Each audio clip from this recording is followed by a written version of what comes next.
ধীরে ধীরে গভীর খাদের দিকে এগিয়ে যাচ্ছেন ভারতের প্রধানমন্ত্রী নরেন্দ্র মোদী। খালিস্তানপন্থী নেতা হরদীপ সিং নিজ্জার হত্যাকাণ্ডকে ঘিরে কানাডার সঙ্গে ভারতের সম্পর্ক তো বেশ আগেই ভেঙে গেছে, আর আমেরিকার সঙ্গেও সম্পর্ক চরম উত্তেজনাপূর্ণ রয়েছে শিখ নেতা গুরুপদ বন্দ সিং পান্নুনকে হত্যা চেষ্টার কারণে। এর মধ্যে ডোনাল্ড ট্রাম্প নতুন করে মার্কিন প্রেসিডেন্ট হওয়ার পর হাত পা বেঁধে অবৈধ ভারতীয় অভিবাসীদের দেশে ফেরত পাঠানোর পর ভারত মার্কিন সম্পর্ক আরও তলানিতে গিয়ে ঠেকেছে। ভূরাজনীতির বিশ্লেষকেরা বলছেন, সম্প্রতি নরেন্দ্র মোদী ওয়াশিংটন সফরে থাকা অবস্থাতেই ৩ দফায় ৩ শতাধিক অবৈধ ভারতীয়কে হাত পা বেঁধে সামরিক উড়োজাহাজে করে ভারতে পাঠিয়েছেন ডোনাল্ড ট্রাম্প। আমেরিকার এহেন আচরণই প্রমাণ করে দুই দেশের সম্পর্ক সাবলীল গতিতে এগোচ্ছে না। ১ দশকের বেশি সময় ধরে ভারতের প্রধানমন্ত্রী হিসেবে ক্ষমতার চেয়ারে বসে আছেন নরেন্দ্র মোদী। এই দীর্ঘ সময়ে প্রতিবেশীদের, বিশেষ করে পাকিস্তান, মালদ্বীপ, নেপাল, শ্রীলঙ্কা, চীন প্রায় সবার সঙ্গে সম্পর্ক খারাপ করেছেন মোদী। বাকি ছিল বাংলাদেশ। ৫ আগস্ট গণ অভ্যুত্থানের পরে সে সম্পর্ক তথৈবচ অবস্থা। এমনকি আমেরিকা কানাডার সঙ্গেও সম্পর্ক খারাপ হয়েছে। ব্রিটিশ সরকারও গত সপ্তাহে অবৈধ ভারতীয়দের ধরতে রেস্টুরেন্টে অভিযান শুরু করেছে। নিজের দেশের মধ্যেও স্বস্তিতে নেই নরেন্দ্র মোদী। বেকারত্ব ও তীব্র মূল্যস্ফীতির কারণে মোদীর বিরুদ্ধে ক্ষোভ এখন তুঙ্গে। পরিসংখ্যান বলছে বেকারত্ব এখন ৬.৪%, আর মূল্যস্ফীতি ৪.৩১%। নিত্য প্রয়োজনীয় দ্রব্যের দাম মধ্যবিত্ত ও নিম্নবিত্তদের নাগালের বাইরে চলে গেছে। সামাজিক স্থিতিশীলতা মারাত্মকভাবে ব্যাহত হয়েছে। আমেরিকা ভিত্তিক থিঙ্ক ট্যাঙ্ক ইন্ডিয়া হেট ল্যাব এক গবেষণায় বলছে, সংখ্যালঘুদের বিরুদ্ধে ঘৃণা বিদ্বেষ বেড়েছে ৪০%। মণিপুর সহ বিভিন্ন রাজ্যে আদিবাসী বিভিন্ন গোষ্ঠীর মধ্যে সহিংসতা লেগেই আছে। ভালো নেই ভারতের শ্রমজীবী মানুষ ও কৃষকেরাও।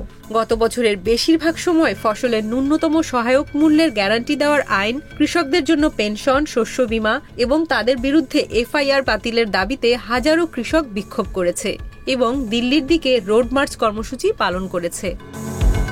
সবকিছু মিলিয়ে রাজনৈতিক বিশ্লেষকেরা বলছেন, ভারতীয় প্রধানমন্ত্রী ক্রমশ খাদের কিনারে এগিয়ে যাচ্ছেন। এর সঙ্গে মরার ওপর খাড়ার ঘা হিসেবে যুক্ত হয়েছে আমেরিকায় থাকা অবৈধ ভারতীয়রা। তাদের যেভাবে হাত পা বেঁধে ভারত পাঠানো হচ্ছে এবং এর পরিপ্রেক্ষিতে নরেন্দ্র মোদীর নতজানু আচরণ সাধারণ ভারতীয়দের ক্ষুব্ধ করে তুলেছে।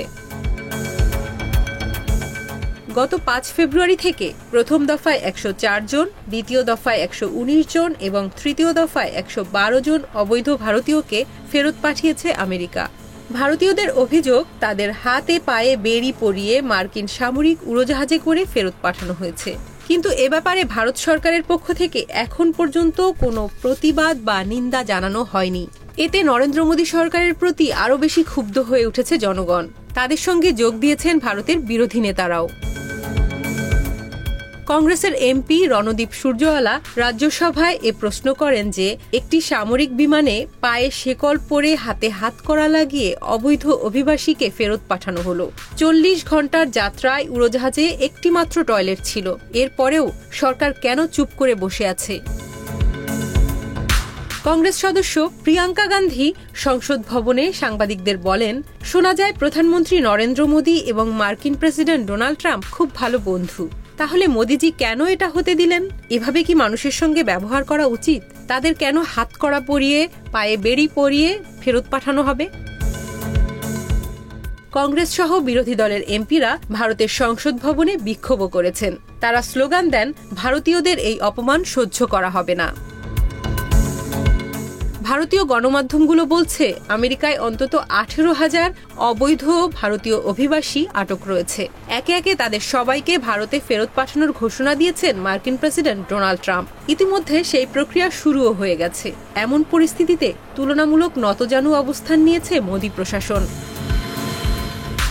বিশ্লেষকেরা বলছেন, মার্কিন প্রেসিডেন্ট ডোনাল্ড ট্রাম্প ভারতীয় পণ্যের উপর উচ্চ হারে শুল্ক আরোপের হুমকি দিয়েছেন এবং ওয়াশিংটন নয়াদিল্লি বাণিজ্য ঘাটতি কমানোর জন্য চাপ সৃষ্টি করছেন।